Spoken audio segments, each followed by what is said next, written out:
Today's lesson is one of those lessons that I didn't plan for. It just kind of happened. I had completely finished a lesson for this week.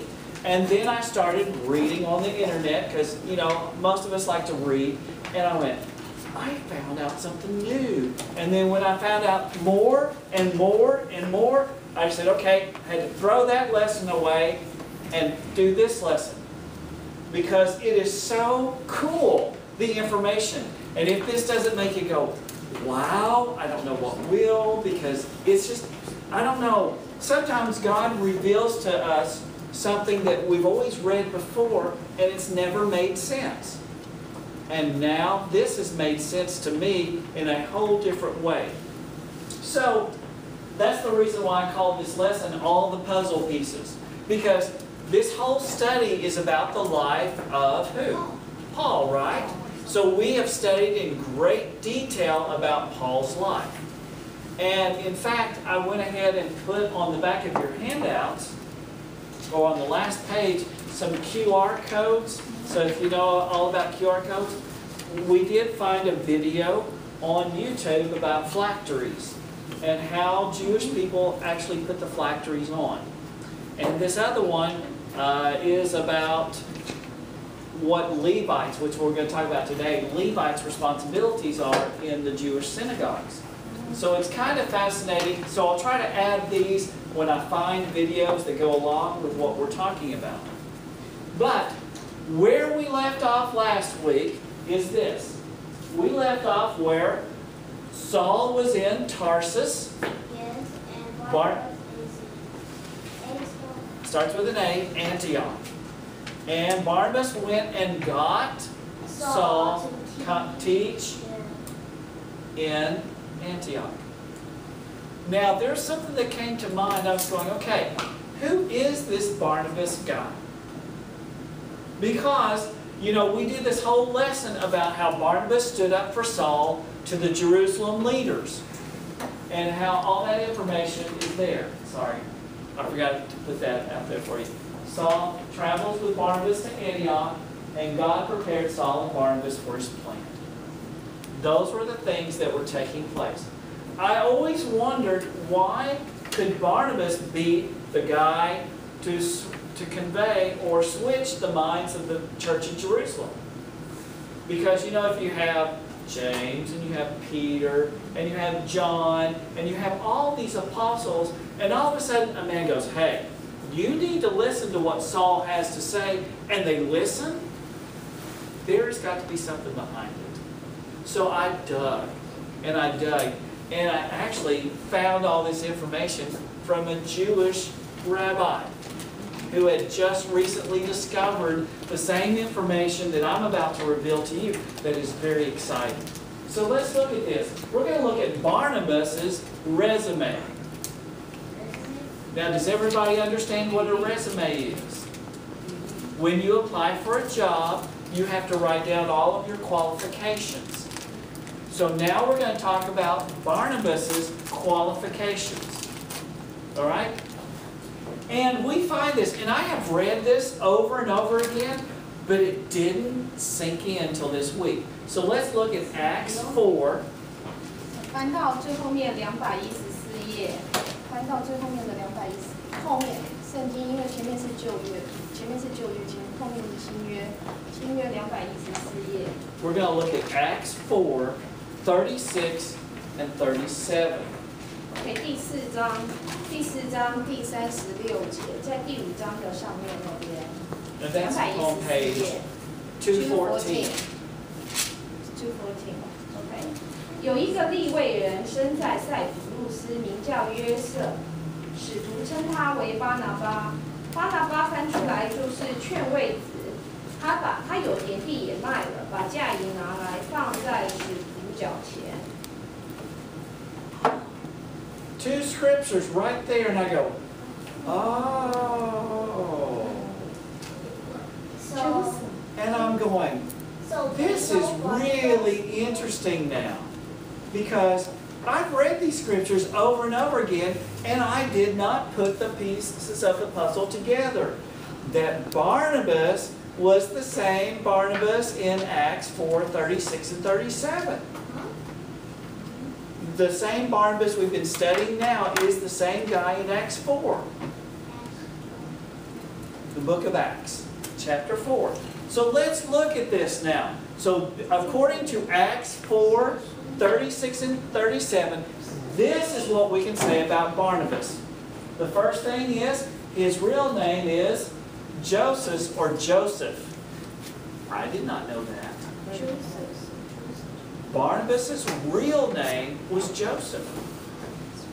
Just like we learned in our study on the book of James, that James's real name is Jacob. And we've translated them. When it was translated to English, we put English names to them. So now Barnabas' real name is Joseph or Joseph. That's the first thing we can say about him. The second thing is, the apostles give him a nickname. And what is his nickname? Barnabas, the son of encouragement. Now, why would anybody get that kind of a nickname? Because they were always lifting people up and encouraging people and saying good things around them all the time. Yes, and there's a reason why Barnabas could. As well as that, let's consider this. What does Acts 4:37 say that he did?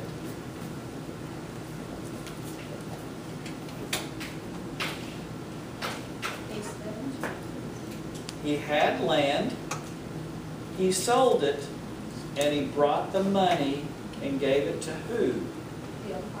The apostles. Wouldn't that make you kind of happy too? That he gave up everything he had, sold it, and gave it to the apostles at the church of Jerusalem. 在这边，巴拿巴的本名就是 Joseph， 然后呢，他们给他一个外号叫做“鼓舞的儿子”，鼓舞之子。那因为呢，他有田地，他把它卖了，全部都把它捐给了约瑟。 Now, doesn't that shed a new light on who Barnabas is? Never had I ever put this together. Not only that, then I get really excited with the next statement. He is a Levite. The bells and the whistles went off in my head when I finally understood that Barnabas was a Levite. Levites are particular people. They have particular characteristics. They have even particular training and what they did. And here's a man that's from the tribe of Levi. That says volumes. And we'll get to that in just a second about the Levite. Not only that is, where is he from? His native country is Cyprus. And we will look at the map at the end of the lesson so we can kind of look back at where Cyprus is located. But I guarantee you, Cyprus is a good place to have come from. 塞浦路斯是在土耳其下面，它有一个小岛。 Not only that, then, just what I covered before, he sold his property and brought the money to the Jerusalem church. 然后他是一个立位人，立法就是他是一个立位人，他其实就是在这个塞浦，这是土耳其。 Now let's think about this. Just by reading 2 verses out of the Bible, do you know more about Barnabas? Tremendous. A lot. Now let's get into that one word that I just went, oh, I found a new word. Because that new word has so much more meaning to it. The word is Levite. So I put up here, what is important about being a Levite? Let me tell you, there's a whole book of the Bible on Levites. Does anybody know what that book is called? Leviticus. The whole book of Leviticus is about what Levites should do. Now, if there's a whole book of the Bible based upon what Levites should do you think that they had an important role in God's plan? A must have if there's a whole book dedicated for them. So let's look at this. Here are some of the things that I found out about being a Levite. First thing is, a Levite is a person who is responsible for all of the religious rites. So in other words, when it came to having worship in the synagogue, guess who led the worship in the synagogue? The Levites. So let's put that two and two together. Okay, Barnabas is a Levite. Barnabas then knew all about serving God in the synagogues. It gets a little deeper. Okay? So the next thing, Levites were set apart by God for their role. It's the first time in the Bible that a whole group of people were set apart for religious service. And that occurred way, way back in the history of man. That's why we have Genesis, Exodus, Leviticus. So it's happened a long time. God separated this tribe of individuals to serve in God's temples. 利未人在这边就是指的是，他是专门就是被 God 分出来，就是来在执行一些那种宗教的仪式的。所以旧约圣经上面有一个利未记讲，就是这里 Levites 这种人，他全部他应该做的事情，全部都在利未记里面讲完记。Okay, now here's the more heebie-jeebie part to me. Guess where the Levites came from? Moses and Aaron. They have direct ancestry to Moses and Aaron.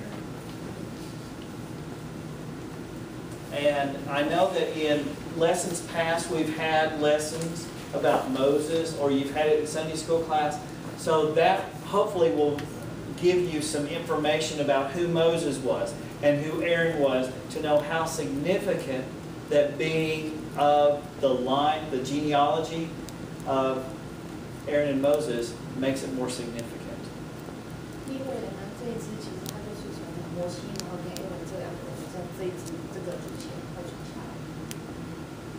Okay, so in the religious service then, for Moses and Aaron, then we have this. In the synagogues, they are responsible for portions of the worship part of the service. Worshiping God is what they were supposed to focus on. A Levite focuses on worship. Guess what a Pharisee focuses on? The law. Do you see the big difference between the two? Barnabas and Levites are all about understanding who God is and feeling the presence of God in their life. Barnabas had a deep knowledge of that because he was a Levite. Saul had a deep knowledge and understanding of the law and how to follow it. Barnabas experienced God.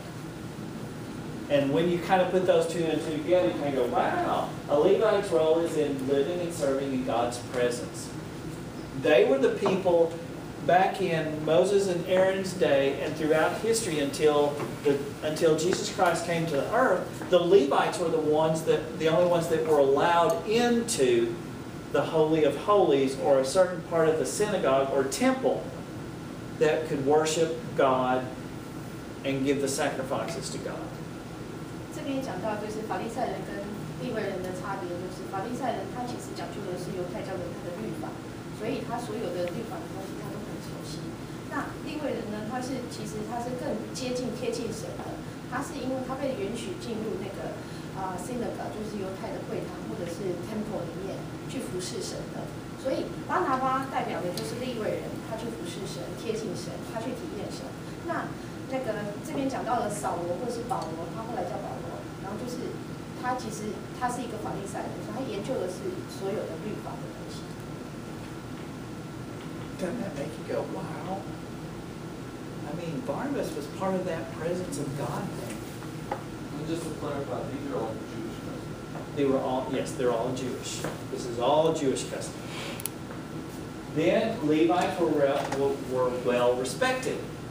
They represent the authority as it pertains to the workings of God. Think about that statement. Okay? They were well respected. They represent the authority. Put that all together. Does that make sense why that if Barnabas said anything that people might listen?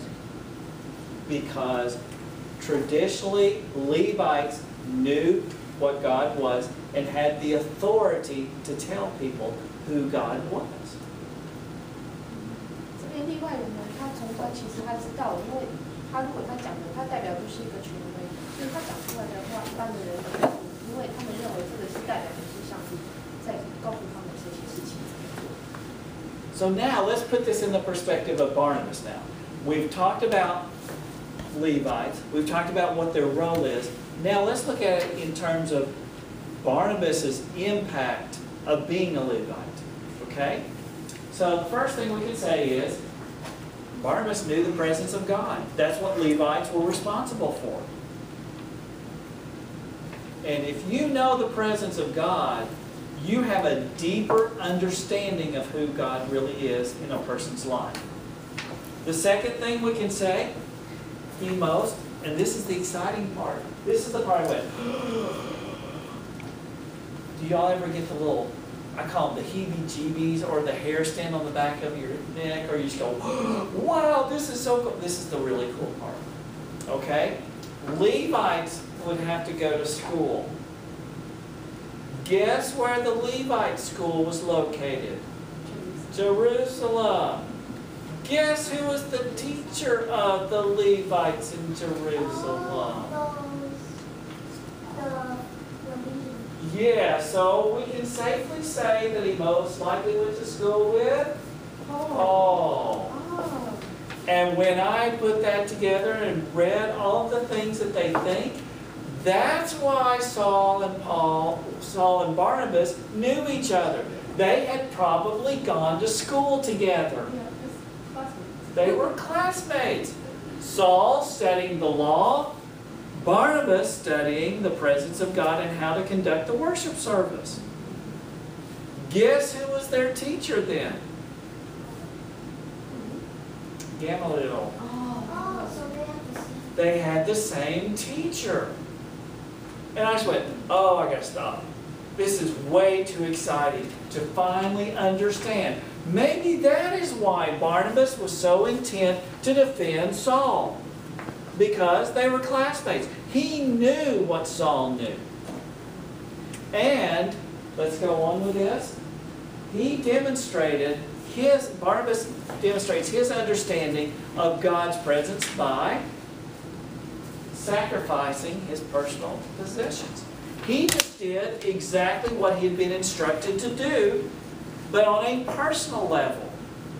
When Jesus Christ died on the cross, when he rose from the grave, when he went back into heaven, and the church at Jerusalem was formulating and everything that was going on there, they needed money. Barnabas heard about it and sold his possessions and gave it. He sacrificed. Not only did he do that then, he recognizes the truth of God by defending Saul to the Jerusalem church.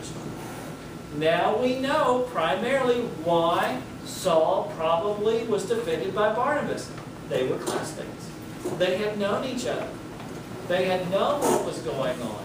They understood everything that was taking place. Okay? Also, let's think about Barnabas now. Remember, the church at Antioch starts happening. Things start going on. The church in Jerusalem, remember I said last week, remember about gossip? They wanted to hear if that was truly going on. They would send Barnabas. Why would they send Barnabas? He knew God's presence, and he could tell the church at Jerusalem if God was truly working in this area. He was an authority. That means God was placing the right people with the right group at the right time to do God's perfect work. Also then, what did he do? He understood God's movement. And when he was sent up into Antioch and said, yes, this is of God, he went to Tarsus to go pick up possibly a former classmate called Saul and bring him over to help teach. He was there. He knew he was converted. He knew he was back up in Tarsus. And we don't know for 5 years what Saul was doing, but he was doing something, and he was doing enough to know that Barnabas would know where he was. Then he teaches for the church at Antioch. Now there's something about the scriptures that we all need to understand. When they mention a list of men, the first person listed is considered the authority figure. Right now, in the scriptures, if you read at this time in Paul's life, or Paul's life, you'll see Barnabas and Saul. So guess who was the authority figure? Barnabas. What's even cooler, which it is totally out of the scope of our lesson, but there's another book of the Bible written by who we think is Saul, and we might cover that one. And most of the book is talking about the Levitical priesthood. Now, where would he have learned the Levitical priesthood? From Barnabas. That just makes me go, wow, I did not know all of this information. I did not know it could all be put together that way. But if you put all the pieces, you can put it all together and formulate a good understanding of who Barnabas was. The man knew the presence of God. Barnabas knew he was an authority figure. He knew the will of God. Saul, on the other hand, knew the law of God. That's why they complement each other. And that's why now we will see them working together. So, let's go on. And let's look at, now we're back to the lesson.